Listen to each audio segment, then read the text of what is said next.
Hey everybody, today we're talking with Dan Lesser, President and CEO of LWHA. Dan is a consultant, appraiser, receiver, wearer of many hats. We're going to find out how properties are appraising today in this COVID environment and how busy he is as a receiver and what advice he might have to borrowers. Thanks for joining. Hey Dan, thanks for being here today. Another fun edition of Teague Talks. Happy Friday. You're looking good. Where are you? I got to ask. I'm actually in Great Neck, New York right now, which is my primary residence. So you're at home. Are you going into the city at all? No, I have not been in Manhattan since the end of January. I have a place up on Martha's Vineyard, so I've sort of spent time up there and here in Great Neck. So am I staring at your office for the foreseeable future? Well, our office is open, and some of our folks are going in. But we have a whole cadre of folks that are around the country that work remotely anyway. So Yeah. we've always been set up to work remotely. Yeah, it's not a big impact for you guys. That's good. How's the family? How's the wife and the daughters? Thank God, everybody's good. My wife, my two grown boys. How about yours? Doing well. Thank you for asking. Good. School started back. Here. My kids are out of school. I don't have to worry about that. I know. Hopefully they're out of the house too. They are. Yeah. All right. Good. So, I know, but for the viewers, they may not know. Remind me, how'd you get into this crazy business, and how'd you start LWHA? Wow, that's a good question. So, how did I get into this crazy business? When I was in much younger years, and in particularly high school, I was not very academically oriented, if you will. But I always demonstrated an entrepreneurial spirit, and at a very young age, was hustling to make money. And I recall vividly when I was about 13 years old, I was raking leaves and blowing snow for neighbors. It was backbreaking work, and I had friends that were hanging out on the street shooting hoops, and then one day I had this thought, like, you guys are being degenerates, you should come do some work and make a couple of bucks. So at 13, I actually assembled two small crews, and I had these guys going around, doing the work. And I wasn't doing the work anymore. I was collecting the money, paying them, and keeping the difference. And then fast forward to my first finance class, when I learned about leverage, I was like, I know what that is. So back in those days, I had demonstrated a fair amount of entrepreneurship. My parents had, who originally were from Europe, my father from Berlin and my mother from Vienna, they'd come across a book called Your Career in Hotels and Motels. Herbert Witzke was the author. And they told me about this book, and I said, okay, it sounds interesting, get it for me, I'll read it. And they were like, no. If you're interested, you go get it with your own money and read it. I was like, okay, sure. 6 months later, I found myself in front of actually a Doubleday bookstore, which I don't know if you remember Doubleday. And I was waiting for a couple of friends of mine, and I had about 15, 20 minutes. I was like, you know what, I'm going to go into the bookstore and check this book out. And I did. And this is back in, early 70s. So the world was much bigger then, right? We didn't have technology. We didn't have Zoom. And I remember vividly looking in the middle of this book, there were about 10 pages of black and white photographs of hotels all around the world. And I thought that was like just fascinating and really cool. And I immediately resonated with it. And then I ended up checking out a hotel school in Lausanne, Switzerland called the École Hôtelière. And when I was in 10th grade, I applied to go there. At the time, as an American citizen, to equal a Swiss high school education, you needed high school in the United States plus 2 years of university in America to equal a high school education over there. It just so happened that at the time, there was a 4-year waiting list for foreigners if you got accepted before you could actually get in. So it worked out perfectly. I had 2 years of high school left. I went to City University of New York after I graduated high school, Baruch College to be specific. It's also known as UCLA, University on the corner of Lexington Avenue. After I finished 2 years there, and I was, getting ready to go to Switzerland, Lausanne, I got cold feet, and I applied to Cornell University's hotel school. and they sort of laughed at me. GPA was not all that good. Remember that whole academic thing? Anyway, I ended up going to Lausanne. It was the best thing that ever happened that Cornell turned me down the first time. I did what was called the cours de cuisine, which was learning how to cook. And Teague, I can assure you that I make better fried eggs than anybody you've ever met, which I learned from that program. Yeah, what's the quarantine meal that you're fixing for the family? The quarantine meal? Yes. I just told you, fried eggs. Fried eggs. Right. Nobody makes them better than me. Best fried eggs. Anyway, I spent a year in Switzerland. It was an amazing experience. Seriously, I learned how to cook. I met some great people. I learned foreign language. It was just I skied. I skied a tremendous amount. It was awesome. And then I reapplied to Cornell and miraculously got in. And that's where I ultimately graduated hotel school from. And then I worked for Hilton for a couple of years in operations at the New York Hilton Hotel, 2,000 room property on 6th Avenue and between 53rd and 54th Street. Fantastic learning laboratory if you want to learn how hotels work. I went through every sub-department within the front office, and then every sub-department within food and beverage. So I went through 2 separate training programs. And then ultimately I was kicked up to the catering sales office. And then one day I sort of realized that I love the hotel business, but I didn't want to spend my life working in hotels. And I had an idea about, trying to figure out how to get into real estate, but not walking away from my hotel background. And Steve Rushmore at the time, this is 1981, had founded HVS, which back then was Hospitality Valuation Services. One thing led to another. Timing is everything in life. I met him, and he happened to need a warm body the day that I met him, and I was in the right place at the right time. And Steve took me on, and I spent 13 years with him at HVS, and then 11 years at Cushman & Wakefield, 5 years at CB Richard Ellis. That's where I met my partner, Evan Weiss, at CBRE. And almost 10 years ago now, we founded LW Hospitality Advisors. I'm the L, he's the W. We spent a lot of money to come up with that moniker, LW Hospitality Advisors. So that's my story. That's how I got to where I am today. I love it. So tell me, you were the first employee for HVS. I was. All right. So we've been LWH 10 years now, right? That's January 5th will be our 10-year anniversary. It's amazing. Time flies. I still feel like I'm 19. Yeah. Dude, you look it. I dye my hair for credibility purposes. It's really not great. Perfect. Yeah, mine too. You dye your hair, right? All right. So let's give the basics. So consulting, appraisals, asset management work. Now, what's the word I'm looking for? Receivership work. Receivership. That's the word I was looking for. Yep. So, tell me, what are you guys working on today versus how's the world changed from what you were working on pre-COVID to today? In terms of pre-COVID, we were extremely busy on all fronts. When March 15th came around, we had a handful of assignments that were terminated. We have a staff of about 35 situated all around the country. And we stayed pretty busy finishing up work that we had to do through the end of April. And then in May, at the low point, May, first part of June, we ended up with about half our staff with not a whole lot to do. But we didn't lay anybody off. And then at the end of June, beginning of July, it just really amped up again. And today, I'm very happy to say, and I'm very fortunate and feel very blessed that we are extremely busy. And we're extremely busy on a whole slew of fronts. Appraisal is obviously a core competency, valuation.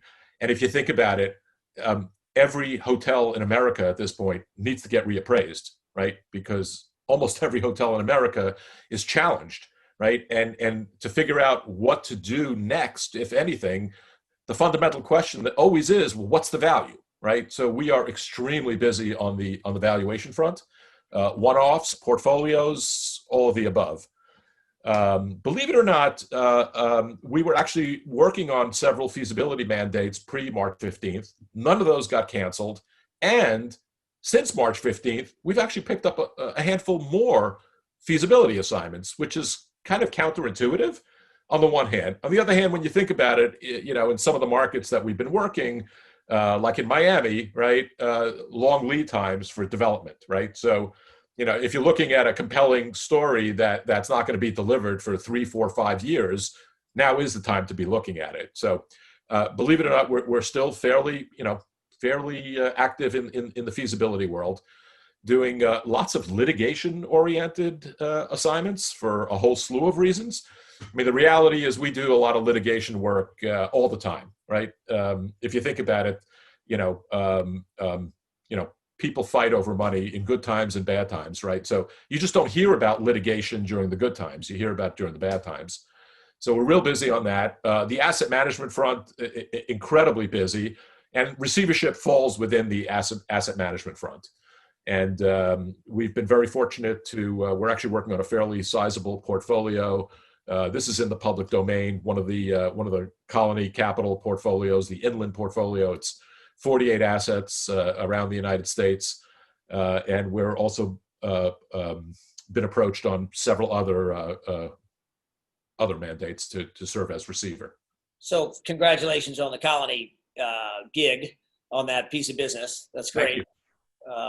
For you guys, at least. Maybe not so great for Colony.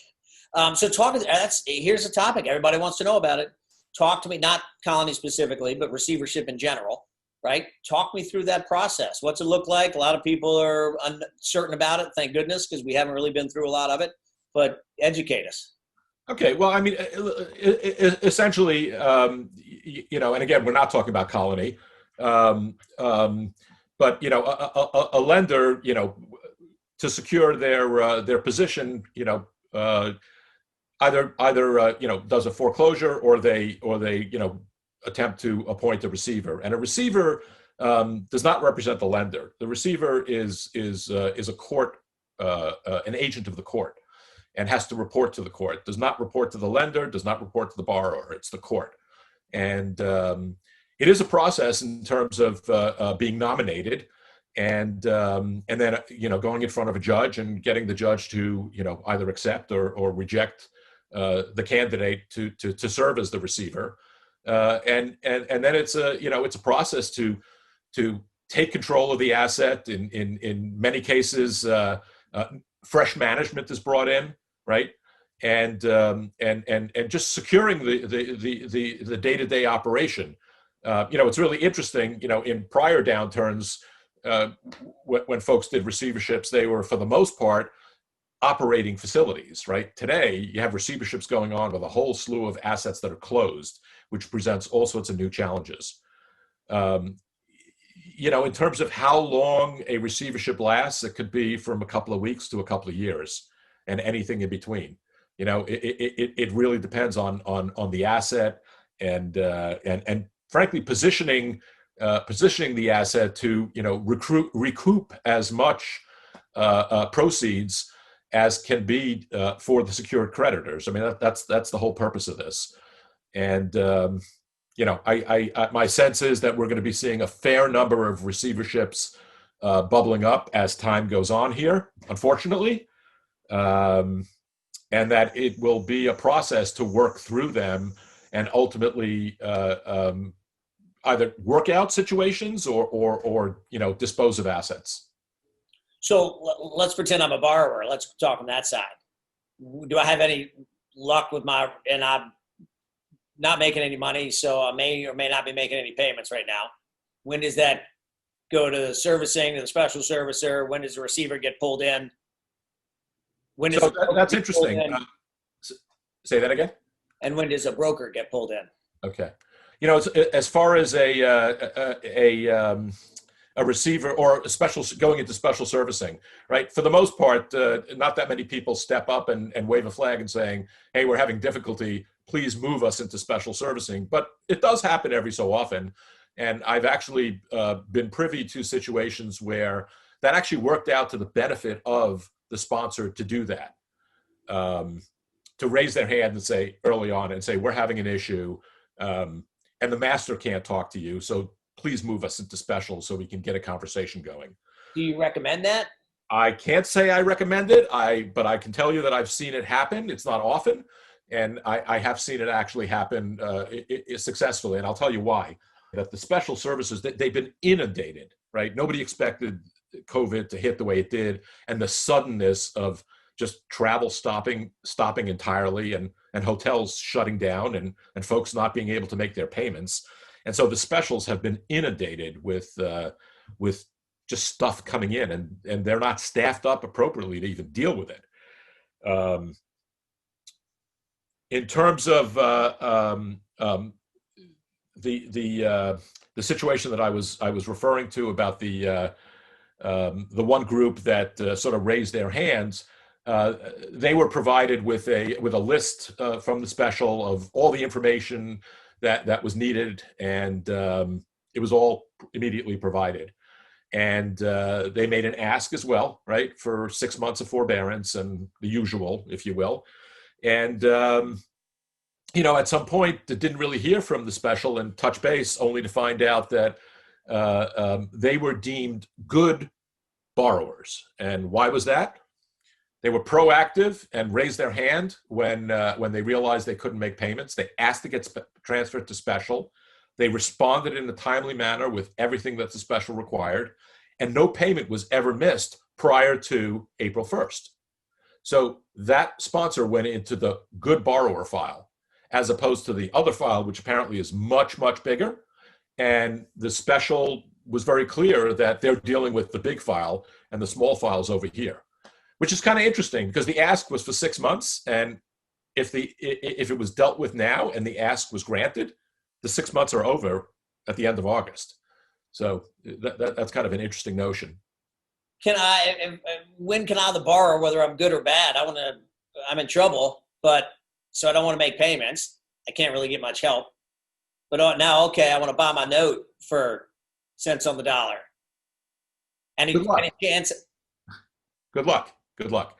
I mean, listen, we all know there's CMBS financing, and then there's balance sheet financing, right? The balance sheet financing, again, we all know that, it tends to be relationship oriented. There's somebody to talk to work things out, and come up with a win-win situation, right? As opposed to CMBS, where the REMIC rules are very clearly defined, and not only is the master not empowered to do a whole lot, the special's really not empowered to do a whole lot either. And everybody takes on liability if they don't follow the rules, right? So in terms of coming back to your question about buying your note at cents on the dollar, you probably have to take a number and get in line with everybody else. Yeah, and if I show up and say, hey, I'd like to buy my note, and it goes to the special servicer, I call the receiver and say, hey, Dan, let me make a bid. What's their reaction going to be? Sure, here you go. Other than get in line, someone's got to go to market. And at the end of the day, there's a fiduciary responsibility to the bondholders to, as I said earlier, secure the asset and realize the maximum proceeds from that asset. And so, for the most part, each one of these situations needs to be fully marketed and exposed, and a competitive bid process undertaken. And yes, you may win, right? And the asset better than anybody else, but you're competing with anybody else that may be interested in the opportunity. And that goes for a third-party investor who, I'd like to buy that hotel right next door to me. Hey, Dan, I'll make you a good bid. Do me a favor. Why don't you sell me that? So I will tell you that I've received an inordinate amount of calls, just like you're describing. And, it's a process, right? It's not that a receiver gets appointed and then, the next day there's a liquidation opportunity. That just doesn't happen. So essentially what I do is I tell them, call Teague Hunter. He'll help you out. Nice work. Thank you, Dan. Plug for that one. I agree. My point here is it's a process, right? It's not a simple thing. All the negatives we know about CMBS are real. It's a process. And to your point, it may be a month, it may be 3 years. So how long do you think this one's going to go, this recession, this sort of downturn? How long do you think it'll take for the asset? I wish I had a concrete answer for that. And I could be like others and give you a clear-cut answer, I'd be making it up as I was going along. The reality is I don't know. None of us know, right? If you think about what we're dealing with today, you know, people talk about 9/11, right? They talk about the Great Recession. You know, for the most part, those were one and done deals, right? This is not a one and done deal, right? If, you know, back in March 15th, April, right, everybody was talking about Labor Day, we're going to be back to normal, you know, off to the races, like nothing ever happened. And here we are today, right? So the answer to your question is, you tell me when this is all over, and then I'll tell you how long it's going to last. Right. I'm asking the questions here, Dan. Okay. So tell me, so to that point, how do you underwrite things, whether it's appraisals or valuations? How are you underwriting today, dare I say, versus 2008 when you felt there was an end? How are you underwriting today with no end? Well, that's a very fair question. Listen, the fundamental premise of underwriting hotels, which are income-producing assets, hasn't changed, right? It's all about cash flow, and more cash flow. So, you know, doing valuations and as a third-party appraiser, I don't make the market. I reflect the actions of the market, right? And we've had a period of time here where the market has been fairly frozen and not a whole lot of activity to reflect. So that's where really our expertise comes into play, being specialized exclusively in the lodging sector, in that, you know, we talk daily with active market participants, whether it be intermediaries like you, buyers, sellers, existing owners, lenders, anybody and everybody who's involved in the hotel space to keep track of, you know, what's going on today. And as we know, the hotel business is very fluid and dynamic in normal times, right?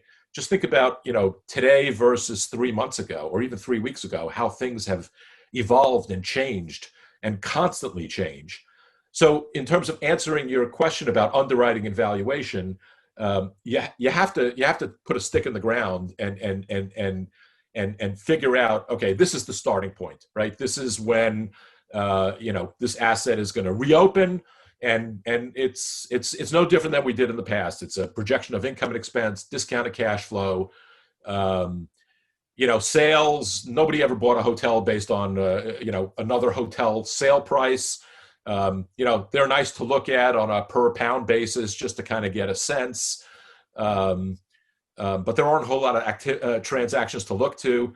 And then, of course, the cost analysis is, nobody buys a hotel based on replacement cost either, right? But it is always an interesting check vis-a-vis, well, how does the income value, if you will, compare to replacement cost? Is it above? Is it below? And what are the implications of that?